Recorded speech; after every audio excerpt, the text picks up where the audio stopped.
одоо сорилынхоо органик химийн агуулгын сорилынхоо 2 дугаар хэсгийг тайлбарлая. За нэгдүгээр энэхүү бодлого нь бол уус эмнэлгийн бодлого, органик химийн бодлого, хавсарсан бодлого байна. За бүгдээрээ эхний ээлжинд өгөгдсөн зүйлээ бичиж үзцгээе. За 23 мл гэдэг бол юуны нэгж вэ гэхээр эзэлхүүний нэгж учраас 23 мл-ийг биччихье. За энэ хавьд нэг юу л байх шиг байгаа юм да. За дараа нь нэгт нь бол 0.8 г мл гэж. За тэгэхээр энэ хоёр бол юуны нэгж вэ гэхээр C2H2O-ийн өгөгдөл учраас C2H2O-ийн нийт уус эмнэлгийн массыг олъё. Эзэлхүүнийг нэгтаар үржүүлдэг тийм ээ. За эзэлхүүн нь бол 23 мл байна. Нэгт нь 0.8 г мл байна. За ингээд орлуулаад батсан чинь хэд гарваа гэхээр юу яасан бэ? 18.4 г гарсан байна. Энэ бол 18.4 г гарчээ. За ингээд өгүүлбэр дээрээ этилийн спиртийн 5% бус эзэлдэг гинэ.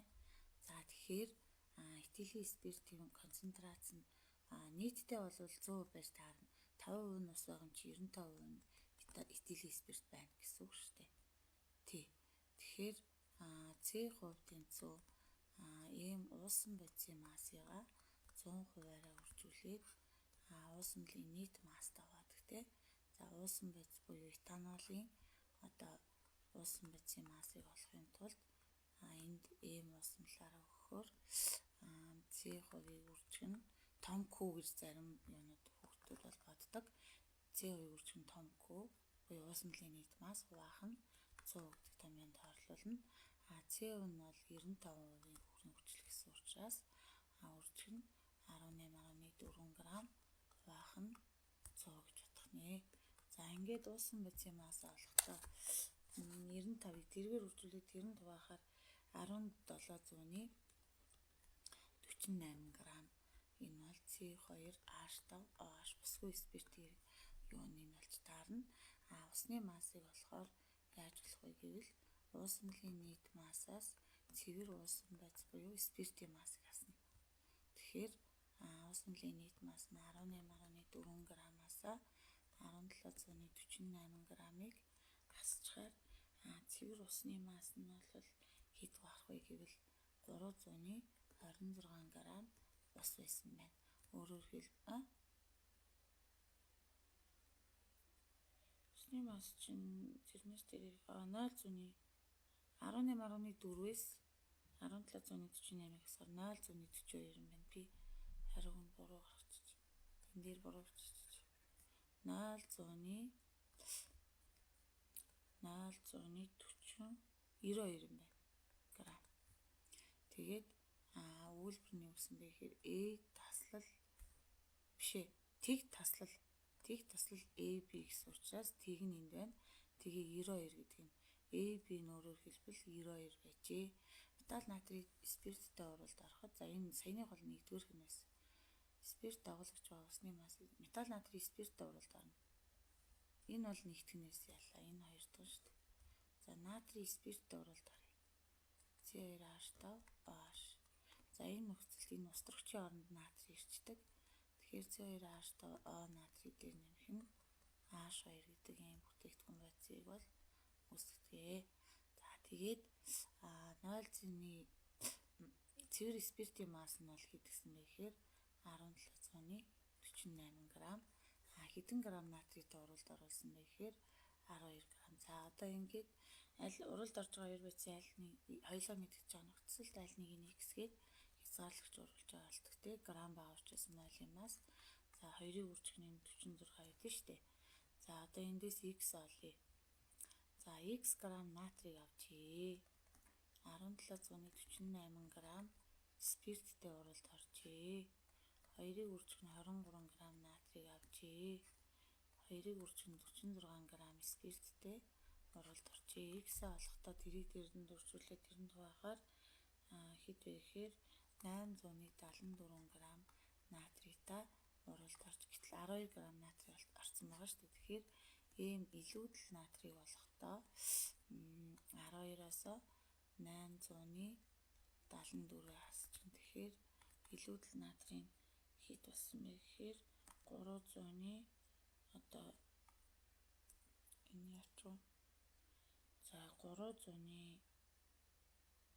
26 грамм натрийг илүүдсэн байна. За одоо ингээд хязгаарлагч уруулжин буюу бүрэн уралд орсон энэ учраас эндээс өгөөд x2 литр болно. Хэвийн нөхцөлд гэсэн учраас би 22.4 литрээс сонгоё. Хязгаарлагч уруулжин энэ учраас эндээс өгөөж энэнийг тооцоо хянтээ. За 1748 грамм C2H5 OH яасан бэ гэхээр x2 литр острогчийг бол үүсгдэг юм аа. 92 грамм C2H5 OH чинь 22.4 литр острогчийг үүсгдэг гэд ингээ x тэнцүү хэд гарсан бэ гэхээр 426 буюу 4 таслал 26 гэсэн юм шүү. C таслал D гэдэг чинь C-ийн 4 юм чинь D-ийн бол биш. Тийм шүү дээ. 426 гэдэг хэлдэг болж бодох юм шүү дээ.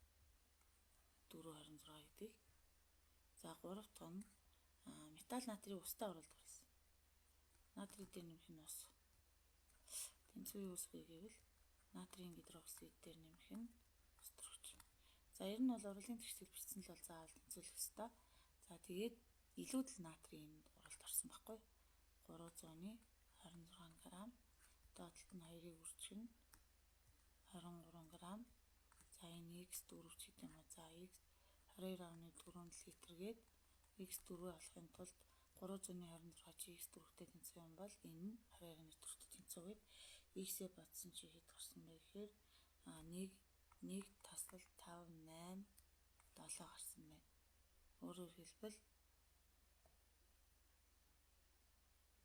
металл натрийн усмалд устдаа уралд ороход 0 байсан шүү.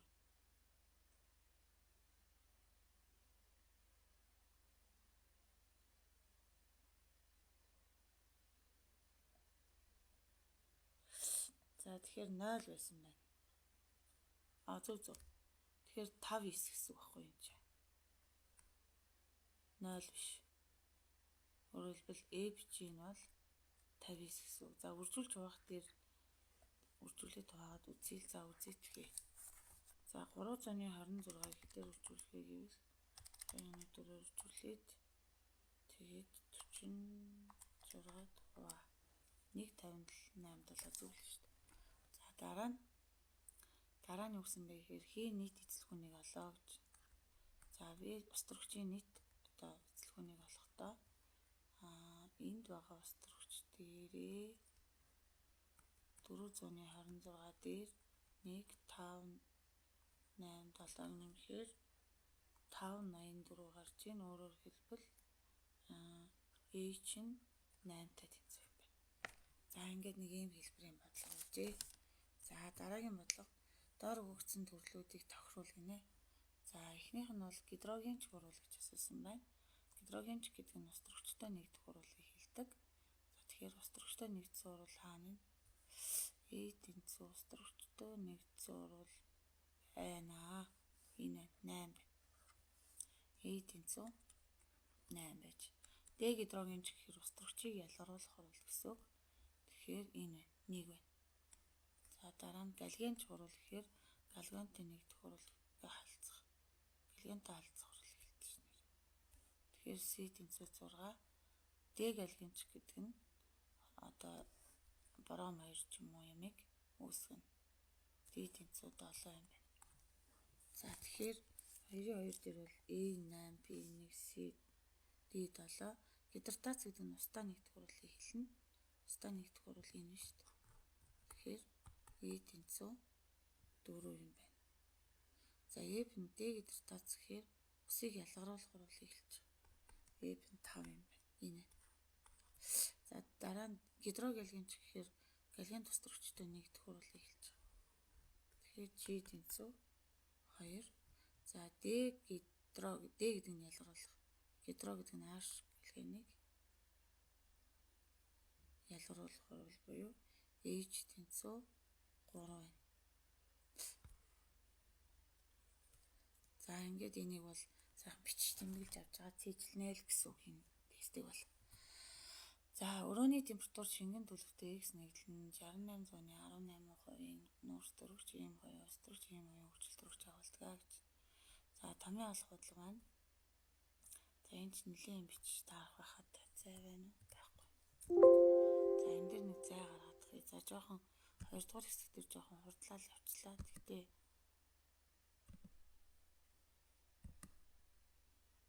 урдж явахаас өөр арга байсангүй.